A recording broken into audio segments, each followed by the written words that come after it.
everyone, Jack Powers back at you. This is Chronicle number 24. Chronicle number 24. In Chronicle number 23, we talked about USP Atlanta and the fact that these guys had approached Eddie, my friend, my next door neighbor, and tried to extort him for $5,500. We went through the relevant details, and we've come to the point where now it's count time. 4 o'clock count. Everybody's locked down. Remember, we're on the 5th tier of the old cell block, C cell house, way up at the top, right in the middle, 567, 568. I think I was in 568. I think Eddie was in 567, if I'm remembering right. And sometimes I don't. Numbers are... But anyway, I'm sitting on a bunk, and I'm thinking this through. I'm thinking, okay, I go down, I confront this guy, I tell him in no uncertain terms, this ain't going to happen. You know, this ain't right. You're not going to do this to this guy. And, you know, if I get blowback from them, like, you know, who the fuck are you? Or, you know, but here's the way these guys operate. I'll tell you how they operate. They're not going to do that. Like, they're not going to, unless they think you're some kind of a punk, and they didn't think I was any kind of a punk, but unless they do think you're a punk, they're not going to come right back in your face like that. Not typically. There's a few guys that will. There's a few real serious badasses that, you know, you wouldn't want to approach that way. But even though Clifford Black was renowned to be brutal and strong, he was still slight of build, and I didn't really think there would be that much of a problem. But those are the guys that sometimes you got to really watch too, because they've always got a shank. They've always got a knife with them. And the fact is, no matter how tough you are, no matter how well trained you are, no matter how much you think you can handle yourself or keep things under control, I found from experience that it's very difficult sometimes, and sometimes you just get surprised. Sometimes, you know, it only takes one shot, one quick, lucky shot to the chest or to the neck, and, you know, and your lights are out. I mean, you might have a little bit of time, you know, to try to catch your breath or try to keep consciousness or whatever, but you know, one shot, you know, and it could come from anywhere. Guy could be talking to you and just talking to you and just you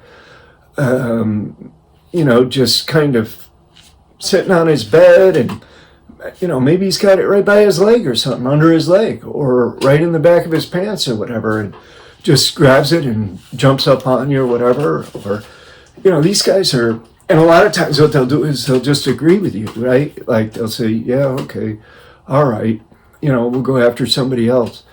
And then they will target you, right? Then you become the first one on their list. So I'm trying to think through all this crap and thinking about the best way to help Eddie, and thinking about, you know, I'm thinking about myself too, because, you know, if I jump out into this mix, then yeah, I mean, I'm going to be in the mix too. And I really don't want to be. I don't need to be. I'm just trying to do my time and do my thing and, you know, get by and see what happens next. At that time, I've still got appeals pending, all that kind of stuff. So, you know, I'm not trying to get into any funky shit. To make a long story short, they come by, they open the doors. After 4 o'clock count, the guards come through really quickly, because every door had to be... Let me take that back. Let me think for a second. Were those doors that closed and locked? I think they were just done from the end of the range. I think there was a box on the end of the range, and they just pulled the lever and all the doors would come open at the same time. I think that's the way it was. But I remember them coming past and leaving. And then the door was open. And I started putting on my shoes. And that's when I'm sitting there on the bunk. And right here beside me, these guys, right on the tier, right on the catwalk, they come by really fast. They're not running, but they're walking fast. And I see they got long shirts on. And when they got long sleeve shirts and it's untucked, and yeah, I mean, that's just an automatic sign that something's going down, especially when 3 or 4 of them, or however many there were, go by. Some people are saying 4, some people say 5. I saw 4. I saw 4 myself. They went by my cell really fast, and they just turned. I guess I couldn't see the opening to Eddie's cell, but they went right in there because I heard the boom, ba-bang, boom, boom, right? Like a cell fight. So I jump up, and I go and I open my door, and I jump out on the range, and I run right into this little guy, this little dude with a knife. He's a little stocky dude, maybe 5'4" or something. Just a short little guy, powerfully built, and he's got a fucking knife. And I'm like, what? I'm like, whoa, because I almost ran right into him. I'm going over there, right? And he's facing one way down the range, and they got another guy facing the other way down that way. They've got this set up, and then 2 guys are in the cell, fucking up Eddie. So the guy lunges at me, and he hits me. I didn't even know it at the time. It was just a flesh wound, right, in my abdomen. But he hit me. He actually hit me with the tip. I jumped back. I mean, I've got good reflexes, and I'm fast. And I jumped back away from it, and he went to try to get me again, and I just ducked inside the cell, and I grabbed my my belt. They got these, they give you these thick, like, cloth, canvas, heavy-duty, like, military belts, right? And if you put a combination lock on that belt, put it through the loop, then you've got one hell of a weapon. And a lot of guys do keep that available for a weapon, because it's not contraband, right? As long as it's not connected together right then, it can be laying right on top of the locker, your clothes lock in your belt, and you just loop it through and go. So that's what the setup I had. And so I looped that together, and I jumped back out there. And when I jumped back out there, I started yelling, what the fuck is going on? And I swung the thing at the dude, and they all just booked out of the cell and took off running for that far stairwell. And they just ran.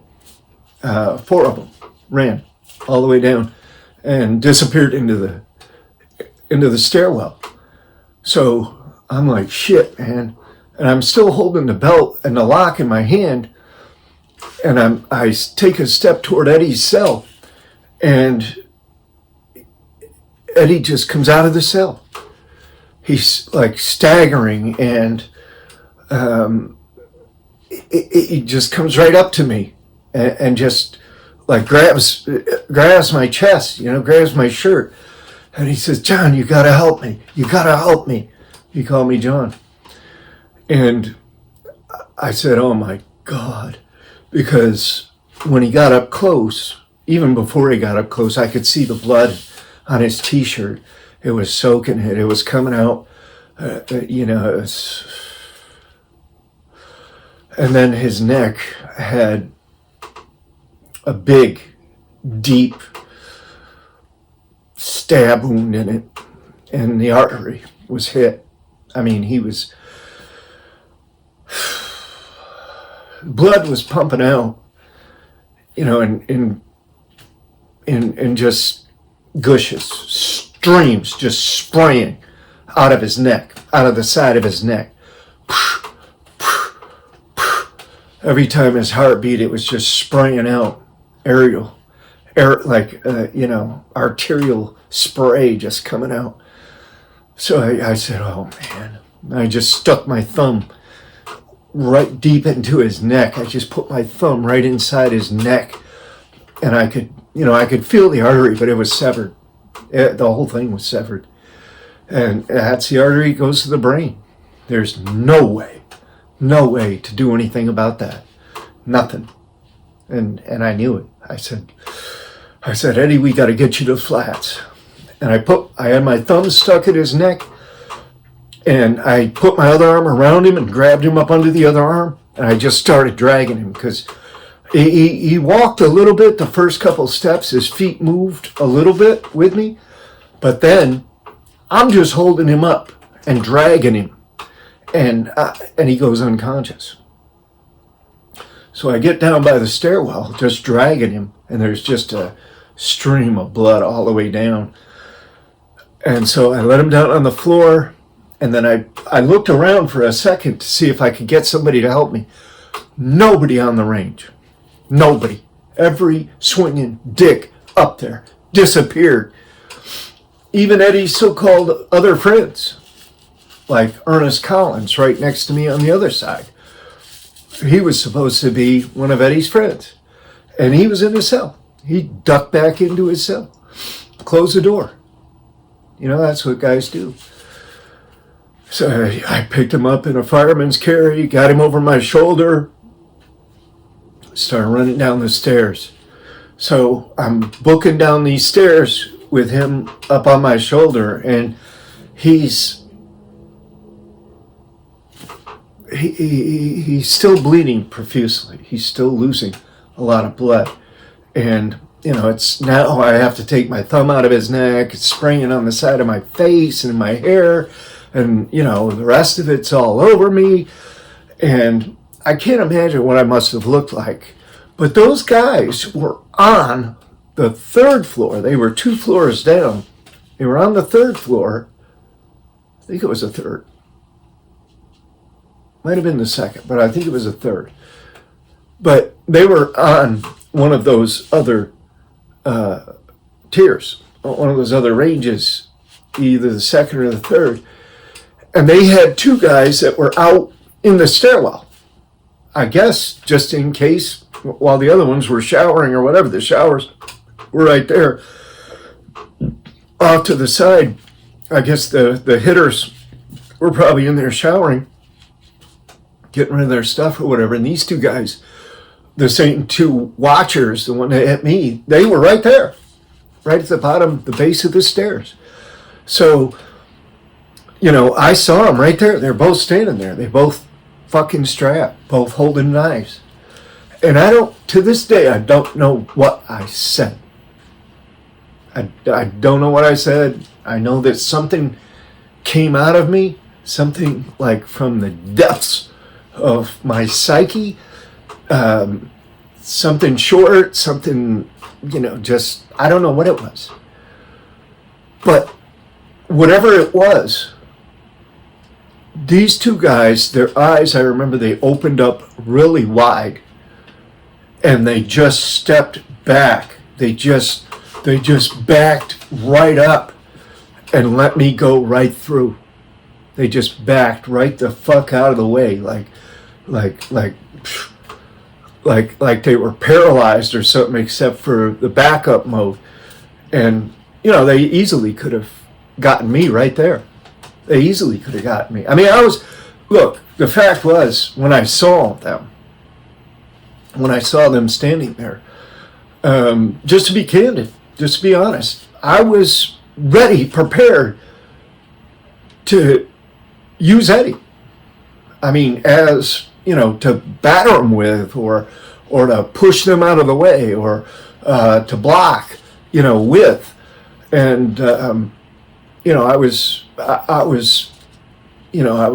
I guess in some way I was prepared for battle right then. And, and in other ways, I think I already knew that Eddie was dead, because when I first picked him up and started down the stairs, his body was quivering like a death quiver.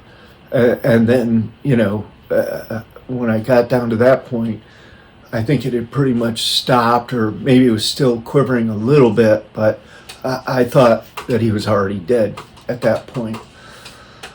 So I just went on down the rest of the stairs, went on down to the flats, and I laid him down gently on the floor. And the cop shop, the office was right there, and the cops were all oblivious. And so I yelled at them.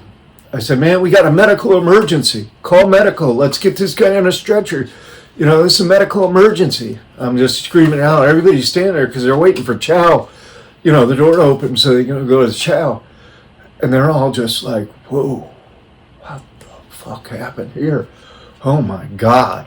Because it looked like to them that we'd both been all stabbed up. I mean, we're both covered with blood. It must have looked like a real friggin' horror show down there, because even the guards were like, whoa, what happened? So they grabbed this gurney down from over the top of the office, and they got a couple other guards, but they only had 2 guards to carry the gurney, and it takes 4. So I was on the backside, and another guy stepped out of the crowd, another prisoner, to grab that other end. Because I'm like, hey, we need another guy, come on, you guys help out. And, this guy stepped out, grabbed the other side of the gurney, and away we went to the hospital. So we got him over there, got in the elevator, it was about 150 yards away to the hospital. Got him in the elevator, went upstairs to the medical area in the same building that the shoe is in. They've got medical. And